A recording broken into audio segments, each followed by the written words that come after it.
marilah kita sama-sama menyaksikan penampilan adik kita Gina Maulida Junaidi, asal Provinsi Sulawesi Selatan, yang akan membawakan judul cerita Sangyang Seri dan Kucing Penjaga Padi. Dipersilakan.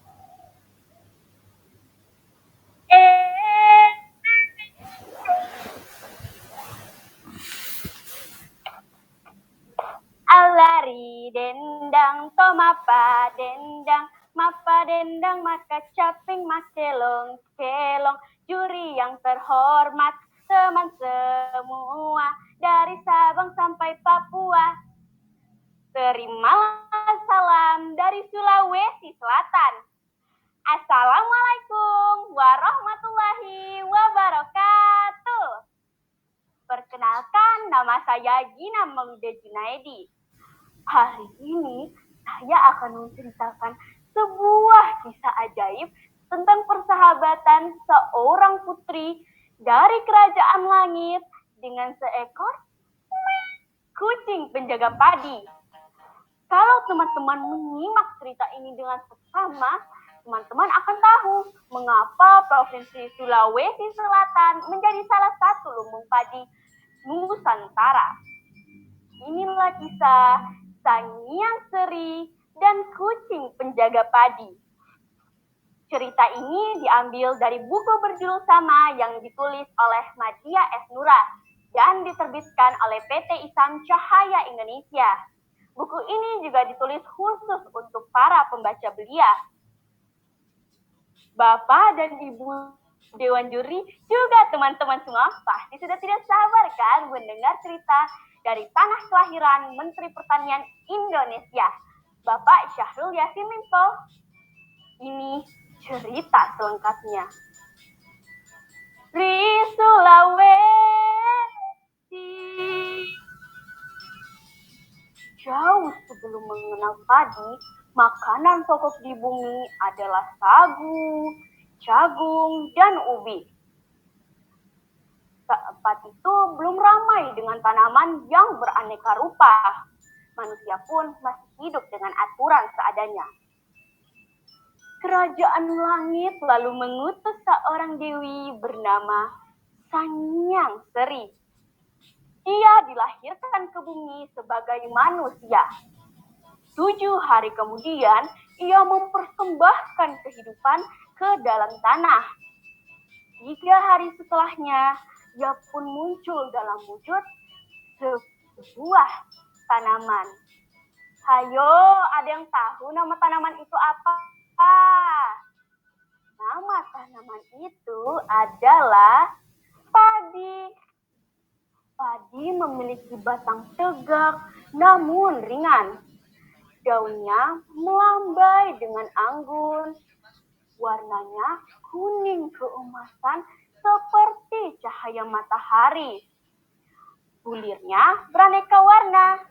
Ada yang putih seperti awan. Ada yang merah seperti senja. Ada juga yang hitam seperti malam. Cantik ya teman-teman. Padi awalnya tumbuh di tengah-tengah hutan yang jauh dari jangkauan manusia. Diutuslah seorang pengawal untuk menjaga padi dari serangan burung, tikus, dan ulat. Pengawal itu sangat lincah. Dia memiliki 9 nyawa, namun sangat ramah pada manusia. Nama pengawal itu adalah Palo Karelae. Ia diutus ke bumi dalam wujud kucing berwarna loreng kemerahan. Siang dan malam, Palo menjaga padi. Padi pun tumbuh subur memenuhi bukit, lembah, hingga tanah lapang. Manusia mulai memakannya. Rasanya lezat dan lebih mengenyangkan. Teman-teman juga suka kan makan nasi? Belum kenyang kalau belum ketemu nasi kan? Pada suatu Suatu hari, ketika Palo sedang mengawasi padi, perutnya berbunyi. Dia sangat lapar, teman-teman. Dia pun berjalan menuju perkampungan karena tidak menemukan makanan di sekitar hutan. Dia menggosok-gosokkan bulunya yang lembut ke kaki manusia untuk meminta makan. Sayang, manusia tidak mengerti. Sudah beberapa kali Palo mencoba meminta makan, tetapi tidak ada yang memberinya makan. Karena sudah tidak kuat menahan lapar, Palo menyambar seekor ikan. Hei, jangan lari! Itu ikanku satu-satunya. Hush, hush! Teriak seorang lelaki sambil mengusirnya dengan sebatang kayu. Palo terkejut lalu berlari. Ikan yang diambilnya terlepas dari mulutnya. Kucing malang itu pun melompat ke tumpukan padi. Rusan yang seri yang bersemayam di dalam padi akhirnya terbangun.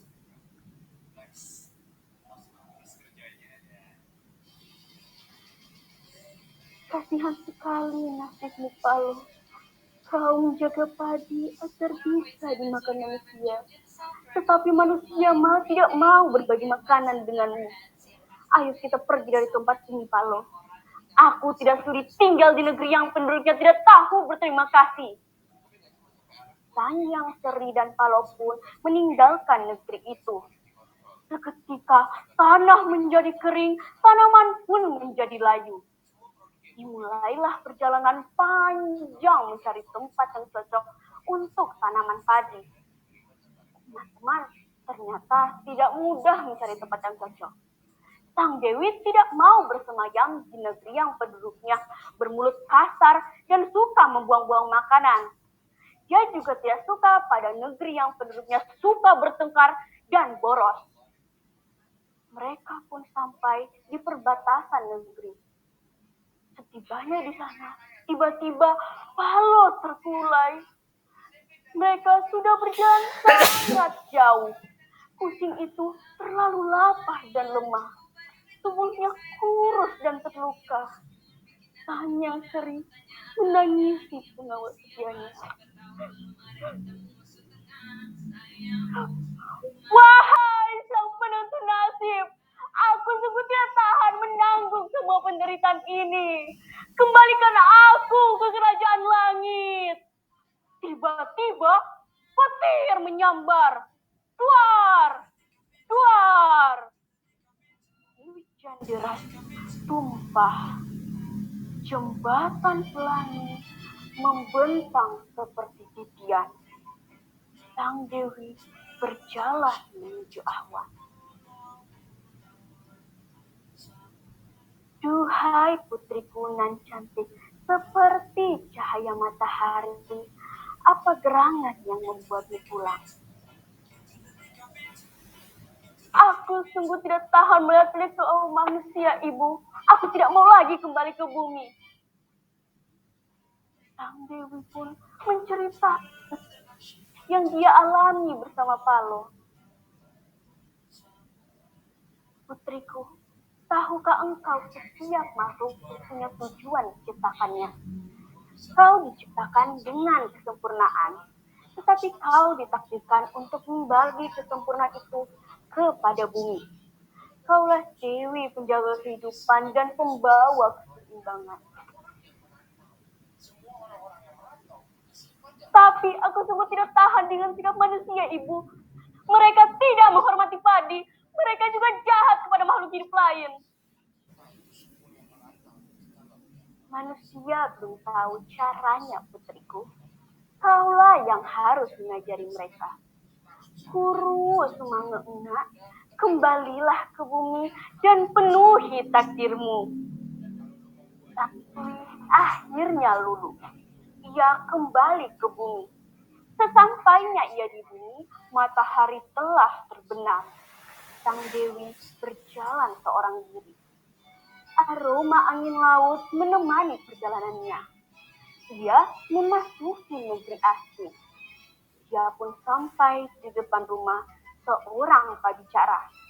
Pabicara adalah istilah untuk raja yang memimpin kerajaan kecil, teman-teman. Di sana, di samping tangga, ia melihat Paloy yang tertidur pulas. Luka-lukanya sudah diobati, perutnya gendut karena kekenyangan. Melihat ada seseorang di depan rumahnya, sang pabicara pun menyambutnya dengan sopan. Naiklah, Tuang, selamat datang di rumah kami. Sang Seri pun melangkah dengan ragu. Di ujung tangga, istri pabicara sudah menunggu dengan air untuk membasuh kaki tamunya. Sang Seri tersenyum. Di rumah itu ada beberapa orang. Mereka duduk mengelilingi hidangan. Sang Seri memperhatikan gerak-gerik di rumah itu.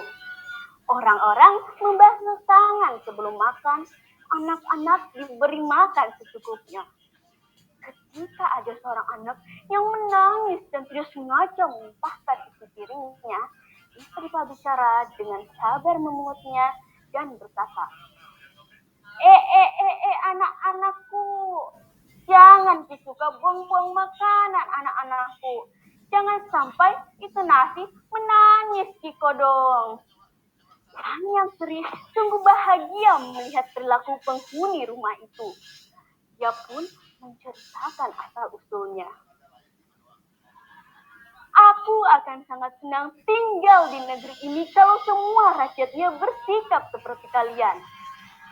Pabicara dan istrinya sungguh gemetaran saat tahu rumahnya dikunjungi seorang dewi. Akan kami perintahkan rakyat untuk memuliakan padi, Puang. Tolong ajari kami caranya. Padi akan tumbuh subur jika manusia mau bekerja keras, menghindari pamali, mencintai sesama makhluk hidup, dan yang paling penting, tidak menyia-nyiakan makanan. Nah, sejak saat itu rakyat pun memuliakan padi. Mereka bekerja keras, saling menolong, mereka juga mencintai sesama makhluk hidup. Ketika musim panen tiba, mereka menggelar upacara Mapa Dendang sebagai bentuk rasa syukur. Mereka berdoa, saling berbagi makanan, dan bernyanyi dengan riang. Alari dendang to mapa dendang maka caping makelong kelong. Alari dendang to mapa dendang maka caping makelong kelong.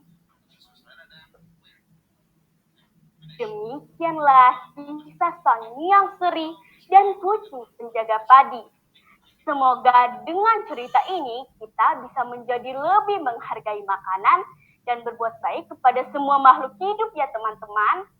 Semoga padi terus tumbuh subur di bumi Nusantara dan menjadikan kita manusia yang pandai bersyukur. Amin. Salama kita pada salama.